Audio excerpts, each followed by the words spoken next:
En la madrugada del 3 de febrero de 2023, Tiago Santana, un niño de 11 años, desapareció sin dejar rastro en medio del Pantanal brasileño.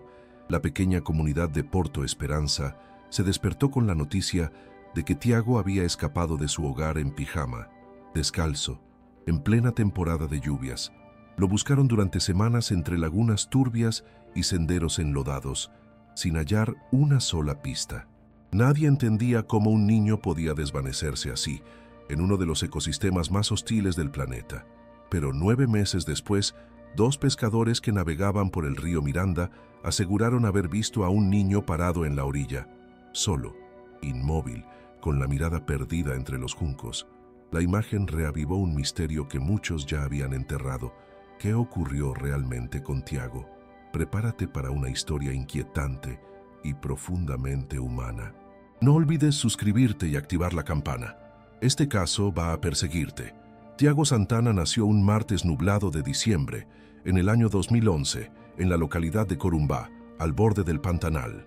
Era el segundo hijo de una madre soltera llamada Luciana, enfermera del puesto de salud local, y un padre ausente que desapareció de sus vidas antes de que el niño cumpliera los 3 meses de vida.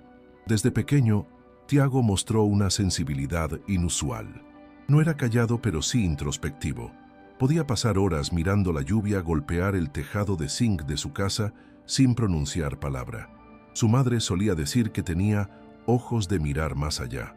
A los 7 años, Tiago y su madre se mudaron a Porto Esperança, una comunidad aislada a orillas del río Paraguay, habitada por menos de 300 personas. Un lugar de pescadores, de gente sencilla, donde todos se conocen. La casa en la que vivían era una estructura de madera pintada de celeste, con un pequeño gallinero en el fondo y una hamaca colgando en la entrada. La rodeaban árboles de mangueira, cuyos frutos caían maduros cada verano y perfumaban todo el patio con su dulzura. No tenían mucho, pero a Tiago le bastaba. Luciana trabajaba turnos de 12 horas en la pequeña unidad de salud, por lo que el niño pasaba buena parte del tiempo solo.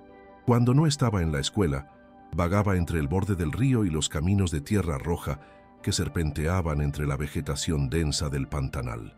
A diferencia de otros niños de su edad, no le interesaban las redes sociales ni los videojuegos. Lo suyo era construir pequeños barcos de madera y dejarlos a la deriva, observando cómo desaparecían lentamente entre las curvas lentas del agua. Había algo más en Tiago, una fascinación por el misterio. A menudo preguntaba a los ancianos del pueblo sobre leyendas del Pantanal. Le interesaban los relatos del lobisomem, el curupira y, sobre todo, una historia que repetía con insistencia, la de los niños perdidos.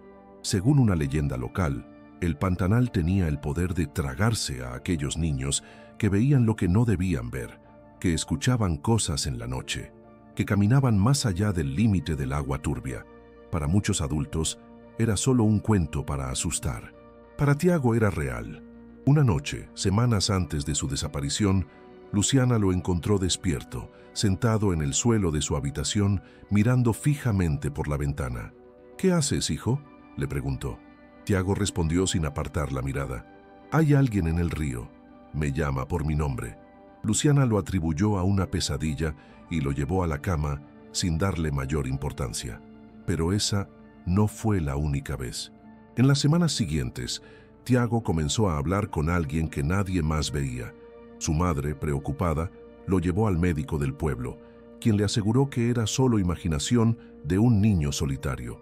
Sin embargo, el comportamiento de Tiago se volvió más errático.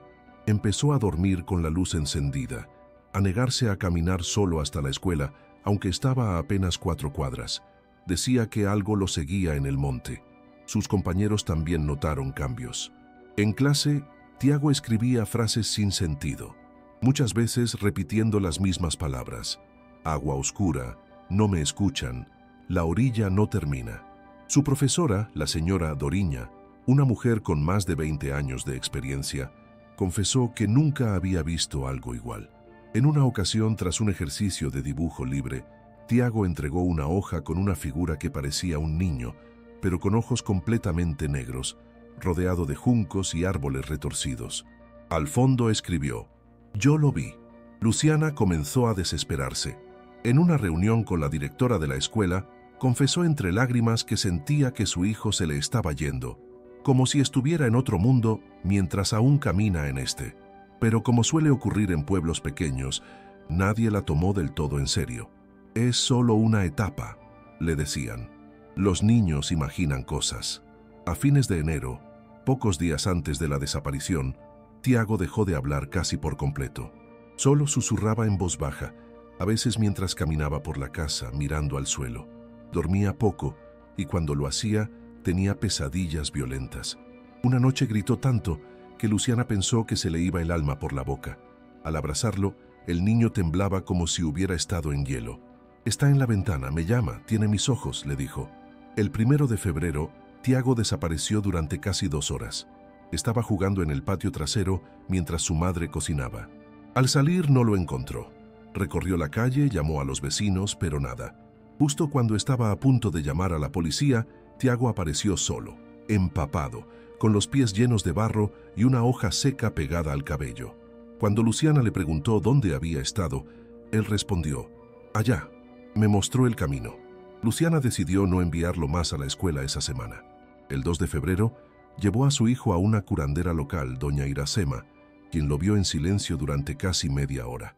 Al terminar, le dijo a Luciana en voz baja: «Tu hijo ya no está todo aquí». Esa noche, la madre decidió que viajarían a Corumbá para buscar ayuda psicológica, pero nunca llegaron a hacer ese viaje. A la mañana siguiente, la cama de Tiago estaba vacía. La puerta trasera de la casa, que Luciana había asegurado con una tranca de madera, estaba abierta. No había huellas, ni marcas, ni señales de violencia. Solo el silencio, denso como el pantano, era como si se hubiera evaporado. A partir de ese momento, comenzó la pesadilla. Y si tú, espectador, estás tan intrigado como nosotros, ayúdanos con un me gusta, suscríbete al canal y activa la campana para no perderte ninguno de nuestros misterios. Ahora queremos saber, ¿crees que Tiago realmente hablaba con alguien o todo estaba en su mente? Déjanos tu opinión en los comentarios y cuéntanos desde qué parte del mundo estás viendo este video. Eran las 6:47 de la mañana cuando Luciana despertó en un sobresalto. Había soñado que caminaba sola por un campo inundado, con el agua hasta la cintura, y escuchaba a su hijo llamarla desde muy lejos, como si su voz saliera del fondo del río. Se levantó rápidamente y fue a su cuarto. La cama de Tiago estaba vacía. Lo primero que pensó fue que se había ido al baño o al gallinero. Salió al patio descalza, todavía con la bata de dormir. La puerta trasera estaba abierta, y la tranca, que siempre aseguraba antes de dormir, descansaba sobre el suelo. Allí supo que algo andaba muy mal. Corrió hasta el gallinero. Llamó su nombre con fuerza. Nadie respondió. El silencio era total, interrumpido solo por los sonidos del monte. Insectos, algún sapo lejano y el croar de las garzas que despertaban junto al río. El reloj marcaba las 7:01 cuando Luciana, ya temblando, pidió ayuda a su vecina Teresa, quien rápidamente despertó a su esposo, Valmir. Entre los tres comenzaron a recorrer los alrededores. Fueron a la escuela, a la cancha de tierra donde los niños a veces jugaban temprano, al pequeño muelle comunitario. Nada. A las 7:32, Luciana llamó al puesto de policía fluvial más cercano. Una patrulla prometió llegar en 1 hora. A las 8:14, los oficiales Leandro y Franza arribaron en una lancha con motor de 2 tiempos. Lo primero que hicieron fue revisar los alrededores de la casa. No había huellas claras, solo un sendero leve de pasto pisado que se perdía entre los árboles rumbo al borde del agua. Siguiéndolo, llegaron hasta la orilla. Allí encontraron una única señal, una pequeña figura de madera tallada con torpeza que parecía un niño con los brazos extendidos. Estaba clavada en la tierra, entre juncos. Luciana la reconoció de inmediato. Tiago solía hacer esas figuras con ramas secas, pero esta era distinta. Los ojos de la figura estaban pintados de negro y en la base tenía tallado con cuchillo el símbolo de una espiral. Lo más inquietante es que la figura estaba orientada hacia el interior del pantano, como si señalara el camino. Durante las siguientes horas, la policía inició un rastreo por tierra. 2 perros adiestrados fueron traídos desde Corumbá. Uno de ellos captó el olor del niño desde su habitación y siguió el rastro hasta el borde del agua, y se detuvo. El animal empezó a ladrar en dirección al pantano, luego retrocedió con la cola entre las patas, negándose a continuar. El segundo perro se negó a olfatear la figura de madera. Para el mediodía, el calor era asfixiante. Los oficiales reportaron la desaparición como potencial fuga voluntaria, pero quienes conocían a Tiago sabían que eso no tenía sentido. No había dejado una mochila, comida, ni siquiera calzado. Se había ido en pijama, descalzo, en una de las regiones más peligrosas del Pantanal, con yacarés, serpientes, ciénagas profundas y temperaturas extremas. Un niño no podía sobrevivir más de un día en esas condiciones. Luciana insistía en que alguien lo había llamado, que alguien lo atrajo hacia el agua, que no se había ido solo, pero no tenía pruebas, solo sus sueños y los dibujos inquietantes que su hijo había dejado. Uno de esos dibujos fue encontrado debajo del colchón esa misma tarde. Era una hoja doblada en 4. Al abrirla vieron una imagen extraña, el perfil de la casa, una figura negra al lado de la puerta y el niño caminando hacia ella. A lo lejos, entre los árboles, había ojos observando. En la parte inferior, escrito con lápiz, decía: «Me espera desde antes que yo naciera». La comunidad entera se movilizó. Decenas de vecinos salieron con linternas, machetes y sogas. Durante días, exploraron los senderos, canales y brazos del río. Los pescadores se ofrecieron a patrullar en sus canoas. El padre Afonso de la capilla del pueblo organizó vigilias. En las noches, Luciana no dormía.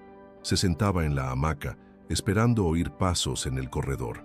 Decía que en el silencio podía escuchar su voz, que Tiago le susurraba en sueños: «Mamá, me escondí, pero él también me ve».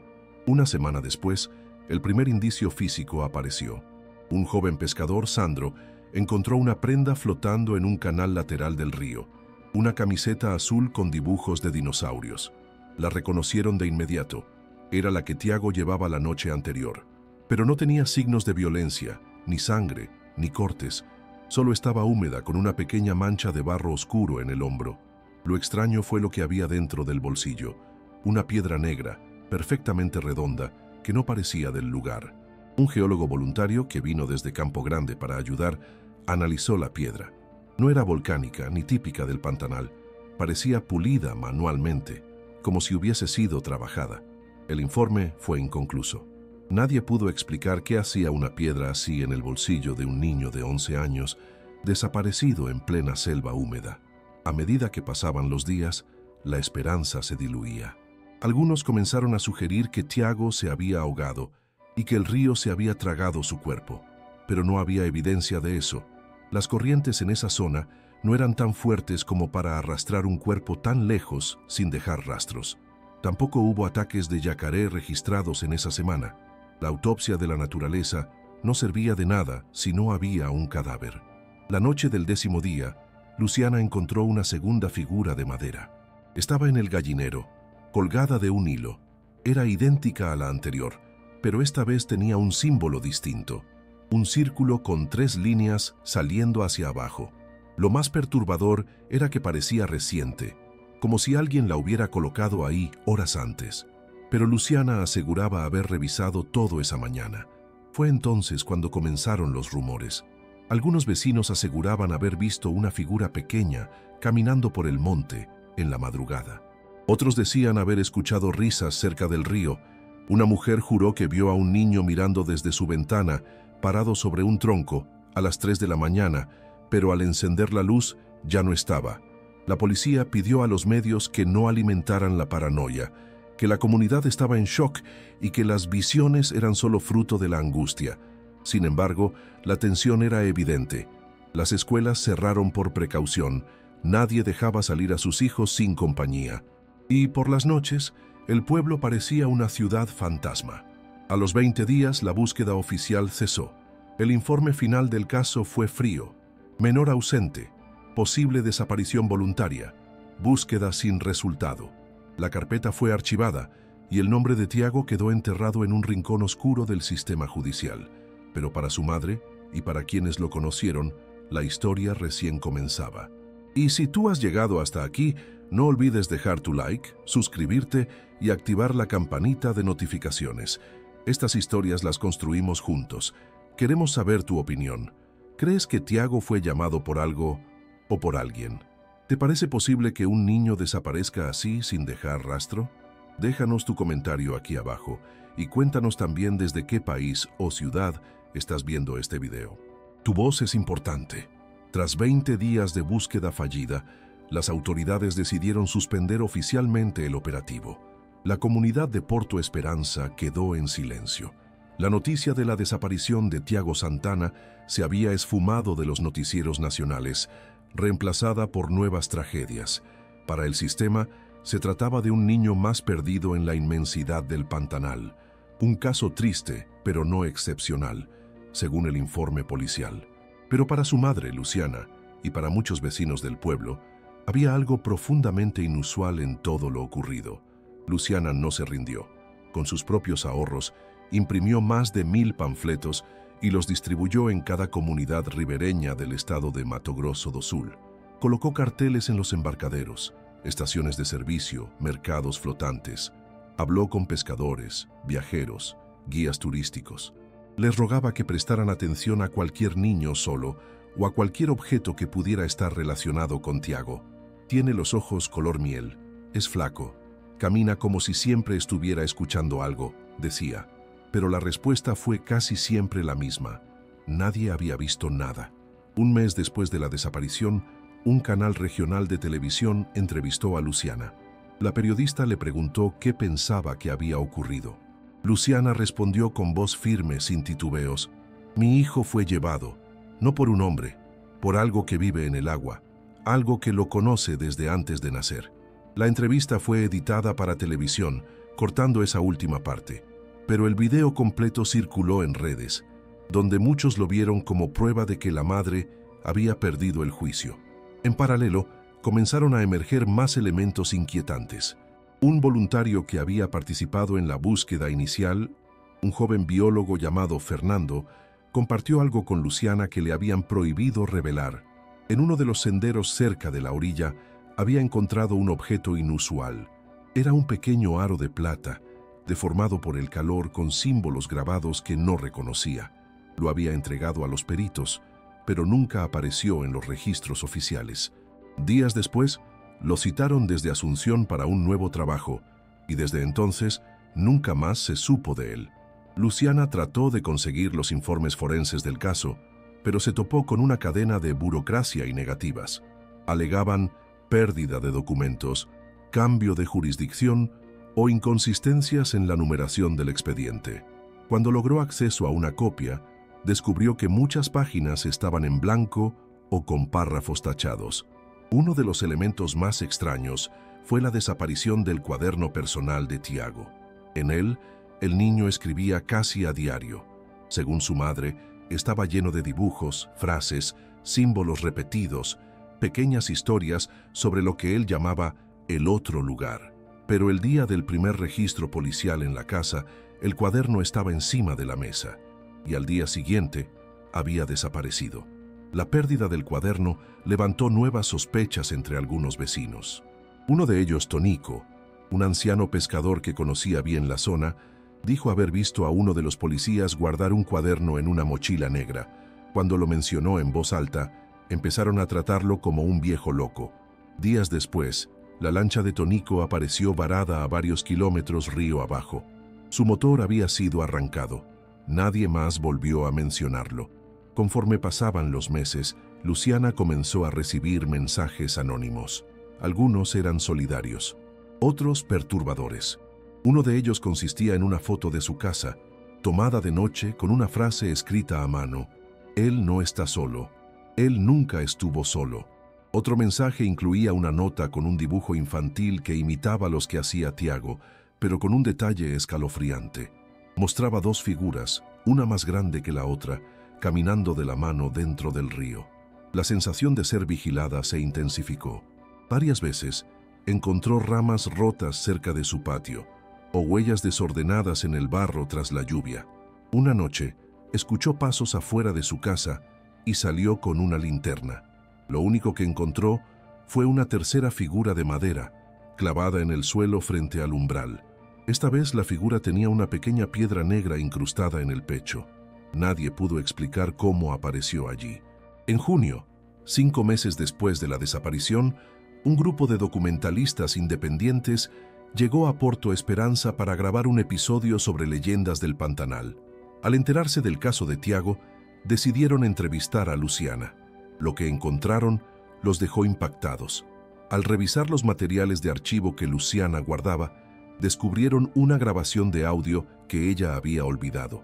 Era de la noche del 31 de enero, 2 días antes de la desaparición. Luciana había dejado su celular grabando en la mesa mientras preparaba la cena. Se oían sonidos cotidianos, platos, cubiertos, el ventilador. Pero en el minuto 18:32, una voz susurra algo muy cerca del micrófono. Era una voz infantil, muy baja, que decía: «Yo voy con él, mamá, yo lo conozco». El teléfono había estado en modo grabación todo el tiempo. Tiago no estaba en esa habitación. Los documentalistas publicaron un adelanto del episodio en redes sociales. Rápidamente se viralizó. Miles de personas comentaron el caso y comenzaron a surgir teorías, desde posesión hasta experimentos clandestinos, pasando por portales dimensionales o contactos sobrenaturales. Pero mientras la discusión en línea crecía, Luciana seguía sola. El pueblo, antes movilizado, empezó a retraerse. Algunos decían que era mejor dejar las cosas quietas, que insistir solo traería desgracia. El miedo se extendía como una niebla. Había un pacto tácito de silencio. Hasta el párroco, que al principio la apoyó, dejó de mencionarla en sus homilías. En agosto, cuando ya habían pasado 7 meses, algo extraño ocurrió. Un grupo de voluntarios que limpiaba la orilla del río tras una crecida encontró una especie de altar improvisado entre los juncos. Era una estructura hecha con ramas, cuerdas y trapos formando un triángulo. En el centro había un objeto colgado, una sandalia infantil del mismo modelo que usaba Tiago. Estaba en perfecto estado, sin barro ni desgaste. Junto a ella, otra figura de madera, esta vez con la cabeza cubierta con una tela roja. Los objetos fueron entregados a las autoridades, pero en menos de una semana desaparecieron del archivo. La madre de Tiago, cada vez más frustrada, decidió hablar públicamente de nuevo. Participó en un programa de radio nocturno en Campo Grande. Su testimonio fue demoledor. Dijo que su hijo había sido reclamado por algo que habita en el agua desde tiempos que nadie recuerda, y que, mientras la gente siga ignorando su existencia, seguirá llevándose a los que tienen los ojos para verlo. El conductor del programa intentó cerrar el bloque con una sonrisa incómoda, pero el teléfono comenzó a sonar sin parar. Llamadas de otras madres de otros pueblos que afirmaban haber vivido cosas similares.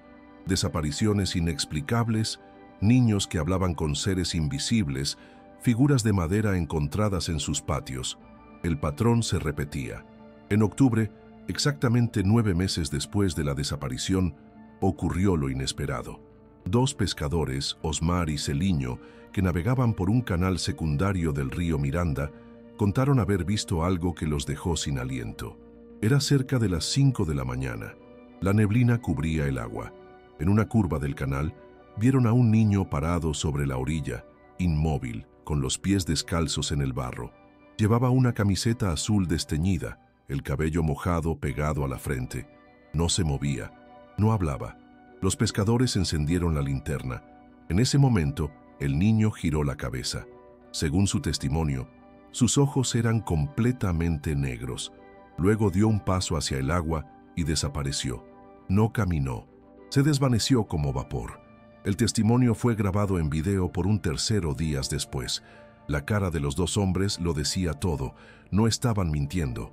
Uno de ellos, Celiño, lloró mientras contaba lo que vio. No era un niño vivo, pero tampoco era un fantasma, dijo. Ese testimonio reavivó el caso, y con él regresaron las preguntas que nunca tuvieron respuesta. ¿Y tú que estás viendo este video?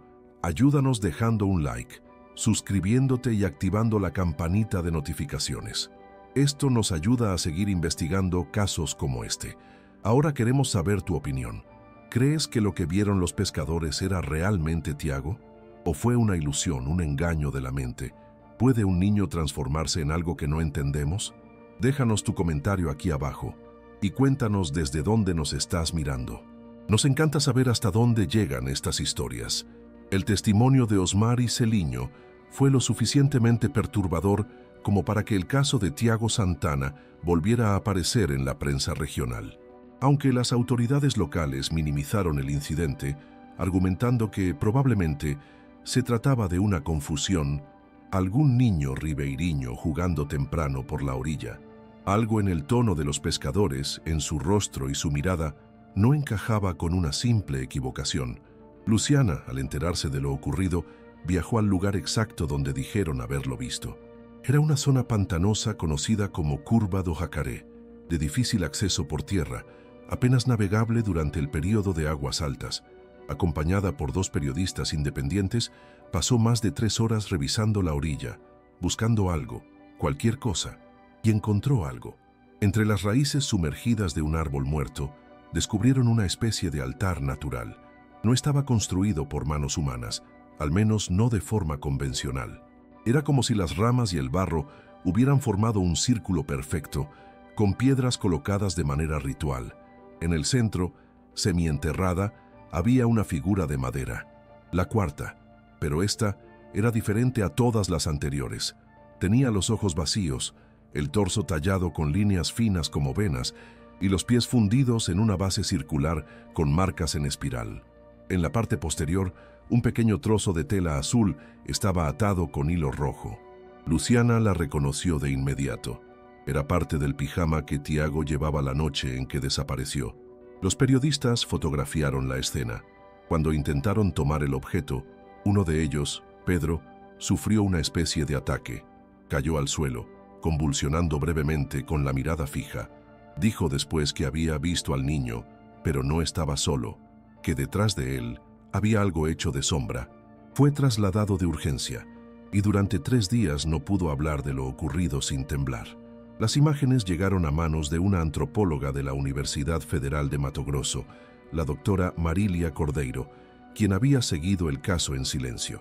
Al observar la figura y su simbolismo, identificó un patrón que ya había visto antes. Símbolos rituales que aparecían en prácticas chamánicas precolombinas, algunas vinculadas a antiguos pueblos que desaparecieron sin dejar rastro en las zonas más aisladas del Pantanal. Según Marilia, había registros de un culto arcaico, prohibido incluso por los pueblos indígenas actuales, que hablaba de una entidad vinculada al agua estancada. La llamaban aquele que espella, el que refleja. Se decía que esa presencia podía asumir formas humanas, sobre todo la de niños, para atraer a los suyos hacia el agua. Era un espíritu imitador que copiaba los gestos, las voces y los pensamientos de quienes observaban su reflejo demasiado tiempo. Luciana no dudó. Estaba convencida de que eso era lo que había estado llamando a su hijo durante semanas, lo que lo llevó, sin forzarlo, a caminar por su cuenta hacia la orilla. Lo que ahora parecía manifestarse a través de figuras, visiones y objetos cargados de una energía que desafiaba toda lógica. Las autoridades se negaron a reabrir el caso oficialmente.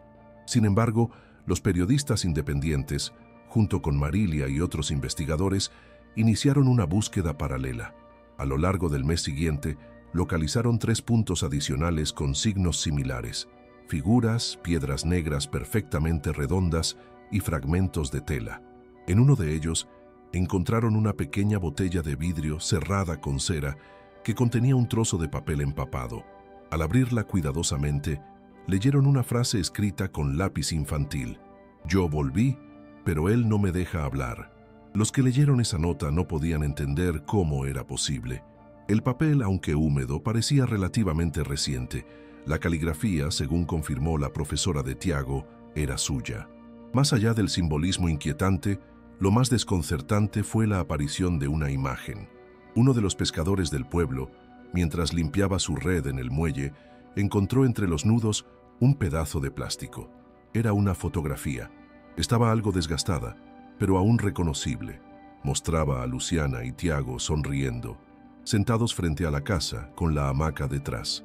Lo extraño era que esa foto jamás fue impresa. Luciana había tomado esa imagen con su celular apenas una semana antes de la desaparición, pero nunca la había revelado ni compartido. cómo terminó esa foto dentro del río, atrapada en una red de pesca, a 9 meses de la desaparición. La fotografía fue analizada por técnicos de imagen. No tenía alteraciones. Coincidía en todos los detalles.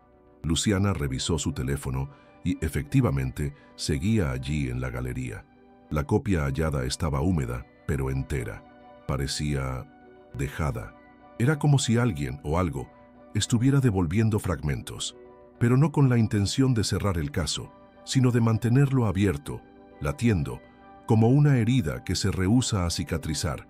Y entonces vino la última aparición. Un anciano de nombre Eurico, que vivía a orillas de un brazo del río Tacuari, relató que una noche vio luces entre los árboles. Pensó que eran cazadores furtivos, pero al salir con su linterna, encontró a un niño parado junto a su canoa. No hablaba, solo lo miraba. Eurico le preguntó si estaba perdido. El niño alzó una mano y señaló hacia el monte. Eurico, intrigado, lo siguió unos pasos, pero al girar de nuevo, ya no estaba. En el lugar donde estuvo, había una figura de madera, la quinta, clavada en la tierra. Era la única que sonreía. Al día siguiente, Eurico llevó la figura a la comunidad. Cuando Luciana la vio, cayó de rodillas. Dijo que era la misma sonrisa que hacía Tiago cuando mentía para ocultar una travesura. Ya no quedaban dudas para ella. Su hijo seguía allí, pero no como antes. Lo más aterrador no era su ausencia, sino su posible presencia en una forma incomprensible, como si su alma, atrapada entre dos mundos, intentara comunicarse, pero algo más se interpusiera. Los investigadores independientes se dividieron. Algunos creían que todo tenía una explicación racional, aunque desconocida, algún tipo de fenómeno psíquico, natural, incluso ambiental. Otros hablaban abiertamente de una entidad, de un puente roto entre dimensiones, de un lugar dentro del Pantanal donde las reglas cambian, donde el tiempo no fluye igual, donde los desaparecidos no mueren, pero tampoco regresan. Luciana, con el rostro cansado pero los ojos brillantes, solo decía una cosa: no lo voy a dejar allí. Y tú que estás escuchando esta historia, ¿qué harías si un ser querido comenzara a aparecer en formas imposibles? ¿Seguirías buscando respuestas, aunque no te gusten las que puedas encontrar? Si esta historia te dejó pensando, apóyanos con un like, suscríbete y activa la campanita para que no te pierdas el desenlace de este caso. Queremos saber tu opinión. ¿Crees que Tiago sigue vivo de alguna forma? ¿Qué representan las figuras de madera? Y si hay algo en el Pantanal que no hemos comprendido, déjanos tu comentario abajo y dinos también, ¿desde qué lugar del mundo estás viendo este video? Nos encantaría leerte. Desde el último avistamiento registrado por Eurico, el caso de Tiago Santana pasó de ser un misterio local a convertirse en una leyenda viva del Pantanal. Algunos lo llamaban el niño espejo, otros el que fue llevado, y otros simplemente lo evitaban. El nombre de Tiago se convirtió en un susurro entre los árboles y en una advertencia entre los pescadores. Si ves algo que no entiendes en el agua, no lo sigas. Los investigadores independientes publicaron un informe final con 128 páginas de testimonios, pruebas físicas y registros visuales. Aunque no tenía conclusiones absolutas, la última frase era escalofriante. Este caso no es sobre una desaparición, sino sobre una permanencia. Y es que, a diferencia de otros casos, aquí no todo se fue. Algo quedó. Las figuras de madera seguían apareciendo. Una sexta fue hallada en septiembre, un año después de la desaparición, en la casa abandonada de Tonico. Tenía los ojos cerrados, como si durmiera. En la base, escrito con una letra temblorosa: «Mamá, ya casi». Nadie sabía cómo había llegado allí. Luciana, por su parte, jamás se mudó. Cada tarde se sentaba en la hamaca frente a su casa, con un cuaderno nuevo en el regazo. Decía que escribía lo que soñaba. Según ella, Tiago le hablaba por las noches, no con palabras, sino con imágenes. A veces le mostraba lugares que no conocía: una casa sumergida, una escuela bajo el agua, una sala sin ventanas donde niños jugaban en silencio. Un día, dibujó uno de esos lugares y se lo mostró a la antropóloga Marilia. Ella palideció. Era idéntico a un antiguo grabado hallado en una cueva a 200 kilómetros al norte, en una zona considerada sagrada por los pueblos originarios. Nadie entendía cómo Luciana podía conocer ese símbolo. ¿Era una conexión real? ¿Una manifestación del trauma? ¿O algo que trasciende todo lo que entendemos por tiempo, muerte y memoria? Las teorías se multiplicaron. Algunos investigadores plantearon que Tiago fue víctima de un fenómeno natural aún no estudiado, como zonas con campos electromagnéticos que alteran la percepción o la conciencia. Otros especularon con la posibilidad de una abducción, aunque no en el sentido clásico, sino por una fuerza terrestre, antigua, relacionada con el agua y el reflejo. También surgieron teorías más oscuras, que Tiago fue capturado por una secta escondida entre las islas del Pantanal, que se utilizó para algún tipo de ritual, que las figuras de madera eran ofrendas, no advertencias, pero ninguna teoría explica del todo la acumulación de pruebas. Los objetos, las piedras, las voces, las fotos, los testigos que nunca se contradijeron y sobre todo la ausencia total de cuerpo, de huellas, de error humano. Es como si la desaparición no hubiera sido un evento, sino una transformación, una transición, como si el Pantanal no solo devorara cuerpos, sino también identidades. En muchas culturas del mundo existen leyendas sobre niños que se pierden y regresan cambiados. En Europa del Este les llaman cambiados, en algunas partes de África, niños espejo, y en comunidades indígenas del Amazonas, simplemente los otros. ¿Y si Tiago se convirtió en uno de ellos? ¿Y si al cruzar cierto umbral invisible, dejó de ser un niño y se convirtió en un reflejo que a veces se manifiesta cuando lo miras demasiado tiempo? Luciana sigue esperando. Dice que no ha perdido a su hijo, solo cambió la forma en que puede alcanzarlo, que ya no lo busca en la selva, ni en las orillas, ni en las redes. Lo busca en los sueños, en los silencios, en las figuras que aparecen cada tanto en su patio. Hoy el caso de Tiago Santana no tiene resolución. No hay culpables, no hay restos, no hay certezas. Solo queda una historia que sigue creciendo, como las raíces del jacinto de agua, entrelazándose con otras, emergiendo cada tanto para recordarnos algo incómodo. No todo lo que desaparece está perdido. A veces simplemente cambia de forma, y en el Pantanal hay cosas que ven, que imitan, que llaman. Y si alguna vez de madrugada, mientras caminas cerca del agua, ves una figura pequeña observándote en silencio, no la sigas, no le respondas, y sobre todo, no mires su reflejo, porque puede que no sea un niño, puede que no seas tú quien mira, puede que sea él, quien está viendo a través de ti. Gracias por acompañarnos en esta historia tan profunda como inquietante. Si te conmovió o te dejó pensando, te pedimos que le des like, te suscribas al canal y actives la campanita de notificaciones para no perderte más casos como este. Y ahora te preguntamos, ¿qué crees que ocurrió con Tiago? ¿Qué piensas que representan las figuras de madera? ¿Y si el Pantanal guarda secretos que nunca debimos intentar entender? Déjanos tu comentario aquí abajo y cuéntanos desde qué parte del mundo nos estás viendo. Nos encantaría leerte. Gracias y hasta la próxima historia.